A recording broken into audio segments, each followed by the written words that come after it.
हो चहा घ्या ना. काय चाललंय काय तुमचं? तू ठेव गे तिथे.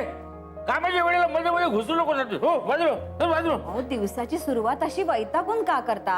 जरा हसत हसत करा. मला हसायचं नाही, असंच राहायचं.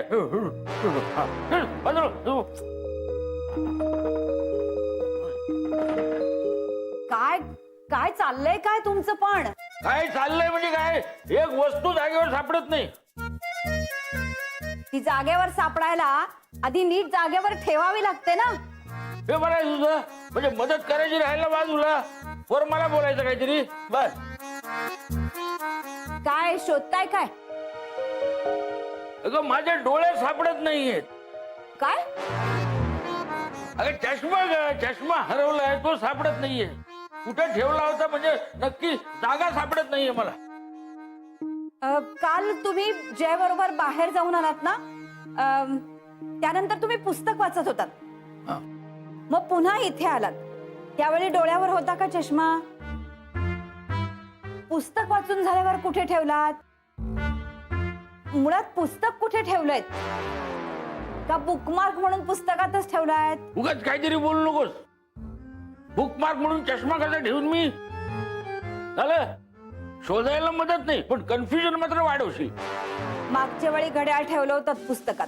घड्याळ बुकमार्क म्हणून ठेवलं नव्हतं, असं काढून ठेवलं होतं. हा. तसा चष्मा सुद्धा ठेवला असेल. तू उगाच मला गोंधळून टाकू नकोस. वेळच नाहीये मला. चहा द्यायला आले होते आणि हे इलेक्ट्रिसिटीचं बिल.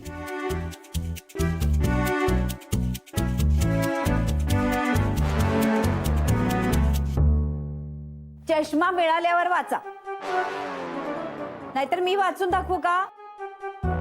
मी सांगते किती येते. काय सांगते काय सांगते? ते काय जनरल स्टोअरचं बिल आहे काय? त्याच्यात युनिट किती झाले, मागच्या महिन्यात किती होतं, बरंच काहीतरी पाहावं लागतं. कंपॅरेटिव्ह स्टडी म्हणतात त्याला. दर महिन्याला तो करावा लागतो. तुला काय कळणार नाही ग. मला जरा चष्मा शोधू दे माझा आधी. तू काय आपलं तुझं काहीतरी मध्ये मध्ये. आता हा चहा थंड झालाय. तुमचं सगळं झालं की सांगा, मग पुन्हा गरम करून आणते. सापडलं. सापडला का? चष्मा नाही सापडला. कार्ड सापडलं. कुमूचं कार्ड.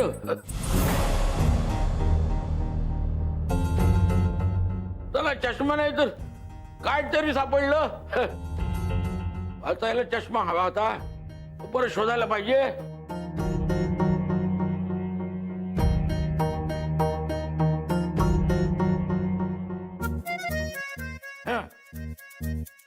हा तू काय म्हणत होतीस? मी इथं बसलो होतो पुस्तक वाचत. मग हे पुस्तक इथून उचललं हा आणि इकडे नेऊन ठेवलं. पण त्यावेळेला चष्मा कुठे होता? डोक्यावर? काय कळत नाही, सापडत नाही. इथं पडलंय काय?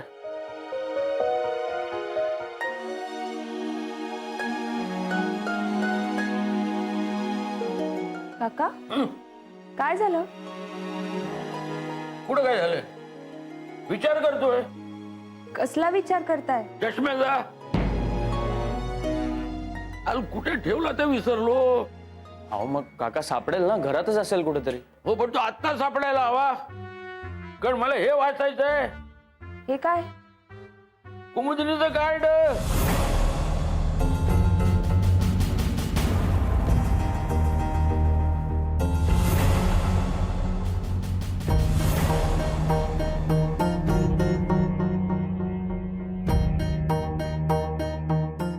तुम्हाला सांगतो, कुणीतरी मुद्दाम लपवला असणार. मी कशाला लपवू? काय म्हणजे? मला कुमुदिनीला भेटता येऊ नये म्हणून. पण आता मला हे कार्ड सापडलंय. मी आता कुमुदिनीशी वळणार. जय हा तुझा जरा मोबाईल दे, माझा जरा आतमध्ये. अरे हवं तर तुझ्या मोबाईल मध्ये मी बॅलन्स भरतो. आता दे मला.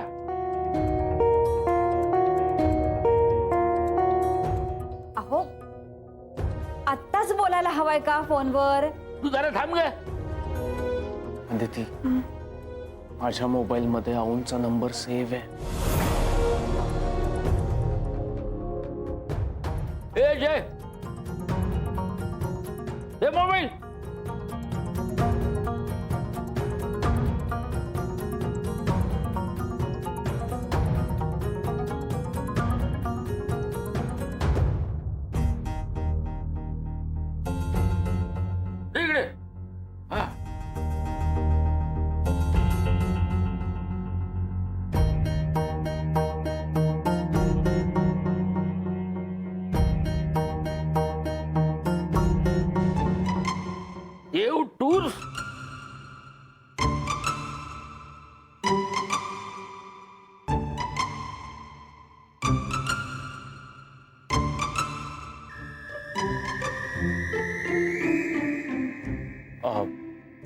काका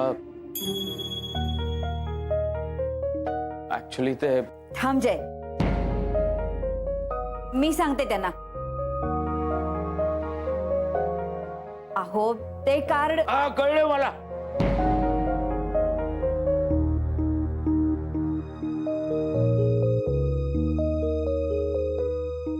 कुणीही काही सांगायची गरज नाहीये मला.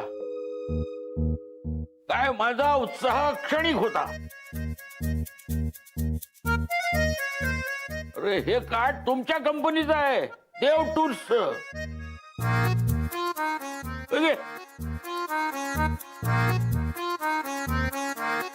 माझा गैरसमज झाला की हे कुमुदिनीच आहे.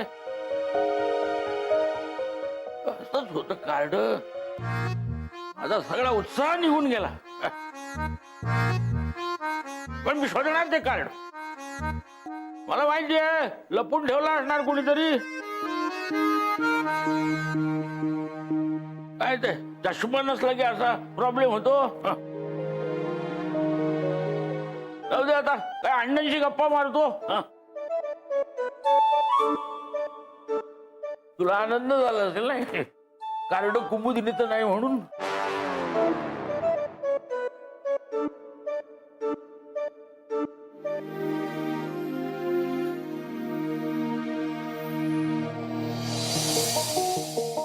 हे काय अकाउंट्स ते मलाही कळते अरविंद, पण ही एवढी मोठी फाईल, सर तुम्ही सांगितलं होतं ना अकाउंट्स हवे तुम्हाला गेल्या वर्षीच्या सगळ्या इंटरनॅशनल टूर. ही एवढी मोठी फाईल घेऊन त्याचं काय करायचं मी? ही एवढी मोठी फाईल मी चेक करत बसू? सर अरविंद, याच्यातला एखादा पेपर मला हवा असेल तर मी काय करायचं मला सांगा. सर मी सांगतो ना सर तुम्हाला. प्रत्येक वेळेस तुम्हाला विचारत बसू का मी?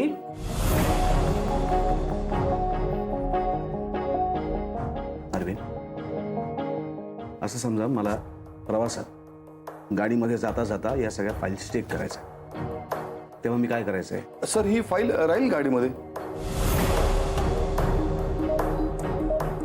मला फक्त अकाउंटची फाईल चेक नाही करायची ना, मला इतरही वेगवेगळ्या डिपार्टमेंटच्या फाईल चेक करायच्या आहेत. तेव्हा मी काय करायचं प्रवासात जाताना? सर मी येतो ना तुमच्या बरोबर, सगळं समजवतो तुम्हाला. तुम्हाला कसं समजावून सांगू मी अरविंद? मला हे काही नको आहे. मला प्रत्येक गोष्ट ही मेलवरती हवी. हे सांभाळत नाही बसणार मी गाडीत. अरविंद, तुम्हाला एक फाईलच्या वजनाचा लॅपटॉप दिलाय. तू घरी ठेवायला दिलाय का गेम खेळायला दिलाय? त्याच्यावर मला मेल करत जा ना. सर पण मेल आणि कम्प्युटर मला जमत नाही. जमत नाही? जमत नाही हे कारण झालं अरविंद? सगळ्या गोष्टी आता खूप काळाच्या पुढे गेल्या आहेत. त्याच्यावरती अकाउंटशी निगडीत सॉफ्टवेअर आहेत. त्याच्यामध्ये एंट्री फीड केली की झालं सगळं. त्याच्यासाठी पेन, कॅल्क्युलेटर, पेपर हे घेऊन बसण्याची गरज नाही अरविंद. सर मला पण खरंच जमत नाही. अरे जमत नाही हे कारण झालं का अरविंद? आता मी काय तुमची ट्युशन घेत बसू का इथे? जमत नाही तर शिकून घ्यायचं. आजूबाजूची परिस्थिती बदलते अरविंद. आपल्याला स्वतःला आता टेक्निकली अपग्रेड केलं पाहिजे. तुम्ही पण स्वतःला अपडेट केलं पाहिजे. कळतंय का तुम्हाला? म्हणजे सर म्हणजे असं आहे की मी तुम्हाला अकाउंट मधून दुसऱ्या एखाद्या डिपार्टमेंटला शिफ्ट करतो. अकाउंट दुसरं कोणीतरी बघू शकेल. या तुम्ही आणि हे घेऊन जा. हे घेऊन जा. आउटडेटेड झालं सगळं. घेऊन जा.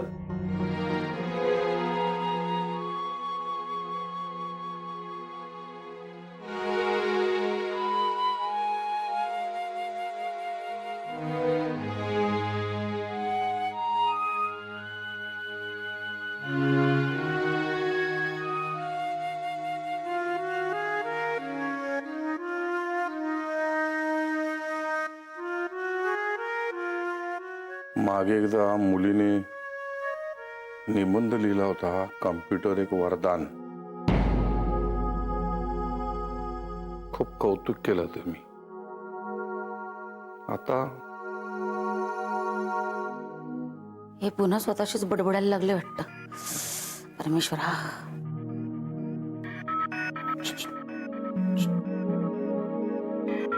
नंदिनी तुला हे कम्प्युटर बद्दल काय माहिती आहे म्हणजे कसं चालू करायचं काय हो एवढंच ना हा कर सोपं आहे. कर. हे बघा हे बटन ऑन करायचं हा. करा. हे असं आता हा ग्रीन लाईट लागला झालं ऑन. मग पुढे काय पुढे काय इथे मेनूवर जायचं. अगं पुढे सांग ना. अगं बाई याच्या पुढे काय मला नाही माहिती. तुला ते अकाउंटच्या सॉफ्टवेअर बद्दल काय माहिती आहे? नाही म्हणजे मला फक्त मेल कसा करायचा मग माझ्या फाईल्स कशा उघडायच्या एवढंच माहिती आहे. म्हणजे माझ्या कामापुरतं. अकाउंट्स डिपार्टमेंट माझं कुठं आहे ना. ते माझं आहे ना आणि राहायचं असेल तर मग हे सगळं शिकावं लागणार. म्हणजे सांगतो. कोणाला माहिती आहे? तिलोत्तमा तुला हे अकाउंटच्या सॉफ्टवेअर बद्दल काय माहिती आहे? का अचानक काय झालं? काय ते सरांना हे सगळं ऑफिस काय हाय काय म्हणत हायटेक. हा हा हायटेक करायचं ना त्यामुळे सगळं त्यांना ईमेलवर पाठवायला लागणार. त्यांना अकाउंटच्या फाईल्स नको आहेत. अहो खूप सोपं आहे ते. हो ना मग जरा प्लीज मला शिकव ना प्लीज. 1 मिनिट. मी सोपं आहे म्हटलं मला नाही येत. पण आता एवढी माणसं वापरतात म्हणजे सोपंच असणार ना. हे कधी सांगणार? काका मी बघू का? हा बघ ना.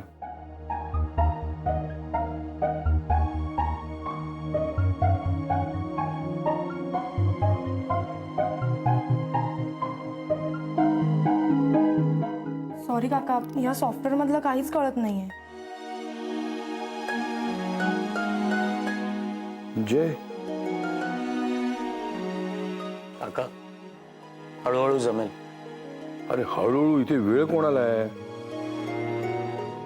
काका 1 मिनिट मी बघतो. हा बघ बाबा ये.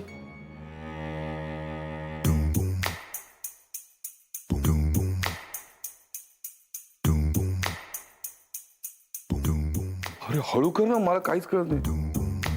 अगं बाई उत्तमा जमतंय ग याला. काका हं? यात ना आपोआपच बेरीज वजाबाकी होते. हं? फक्त सेटिंग परफेक्ट व्हायला हवी. अरे मग सांग ना विचारायचं काय? हो काका विचारत नाहीये सांगतोय कारण मला याचं सेटिंग माहिती नाहीये. आता बोललाच कसा तू? काका जनरल नॉलेज पण या सॉफ्टवेअरचे ऑपरेशन्स काय आहेत ना ते मला माहिती नाहीये. नाही पण थोडी प्रॅक्टिस केली ना तर जमेल सगळं.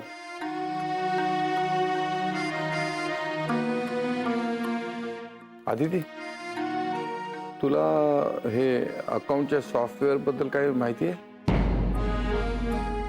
नाही काका. मला पण काय माहित नाही. आता या वयात मला कोण शिकवणार? कसं काय शिकणार मी? हे सरांना सगळं ईमेल वर हवंय. त्यांचं बरोबर आहे. माणसाने अपडेट राहायला हवं ना. म्हणजे हे सगळं आता अपडेट करायला पाहिजे. हे पेन फाइल्स कॅल्क्युलेटर सगळं आउटडेटेड होणार. माझ्यासारखं जुनं आउटडेटेड वस्तूंची किंमत ती काय आहे? काहीच उपयोगाच्या नसतात ना त्या. ठेवायचं म्हटलं तर मग अँटिक पीस म्हणून.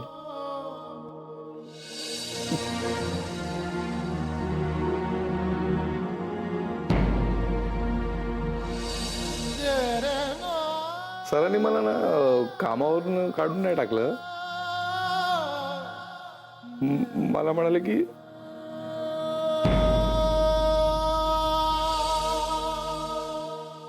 दुसरीकडे शिफ्ट करतो.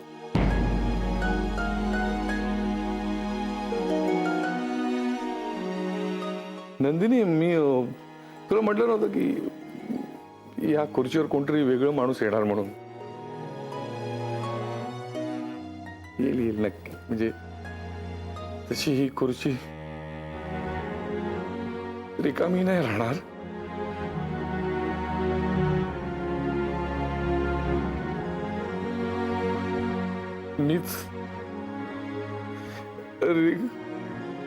मीच रिकामा राहणार आहे. कारण दुसरीकडे शिफ्ट करणार ना मला. त्यामुळे आउटडेटेड आहे.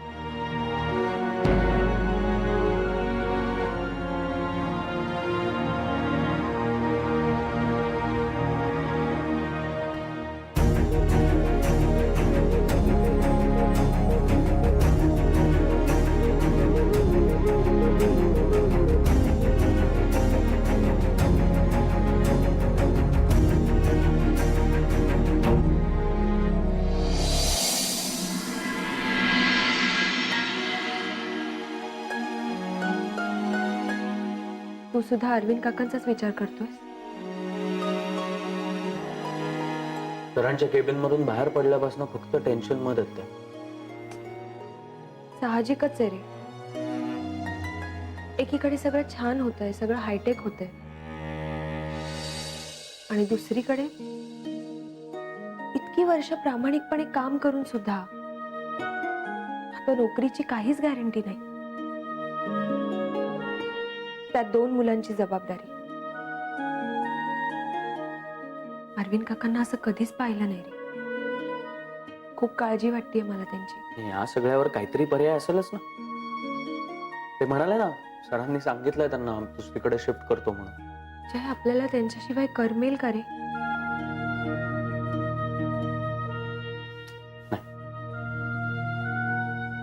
अरविंद काकांची खूप सवय झाली आपल्या. त्यांनी सावरलेला प्रत्येक गोंधळ, त्यांनी सावरलेला प्रत्येक क्षण, आणि ह्या सगळ्यामध्ये त्यांनी आपल्याला दिलेली साथ. ऍक्च्युली त्यांच्यामुळे आपण इथे नोकरी करू शकतो अजून.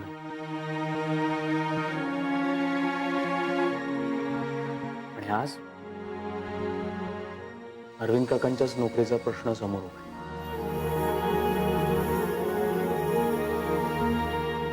जय, पण मला असं वाटतं सर त्यांच्या बाबतीत इतकी टोकाची भूमिका नाही घेणार.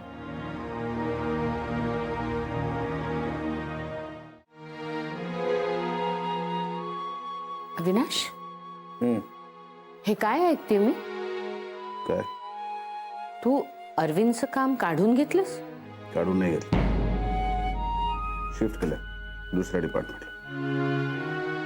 आणि अकाउंटंट आपल्याला दुसरा कोणी मिळू शकतो, सहज मिळेल. मिळायला काय, काहीही सहज मिळतं रे.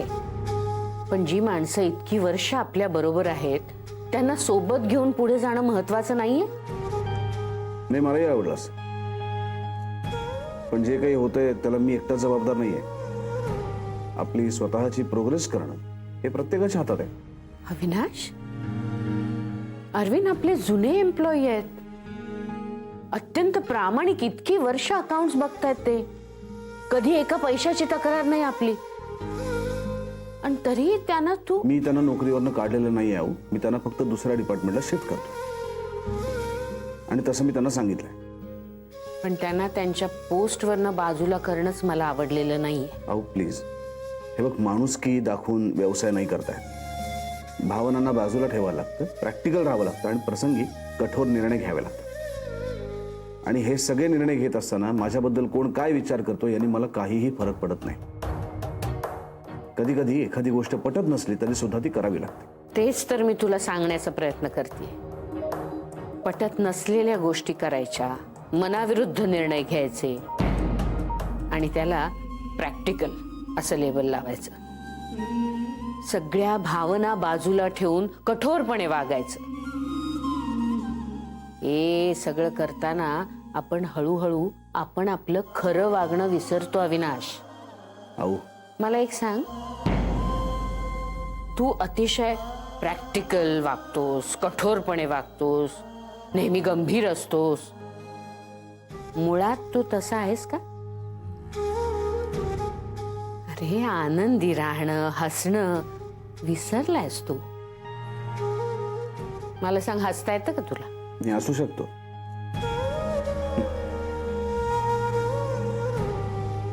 मनापासून मन मोकळं हसणं विसरलायस तू गट्टू.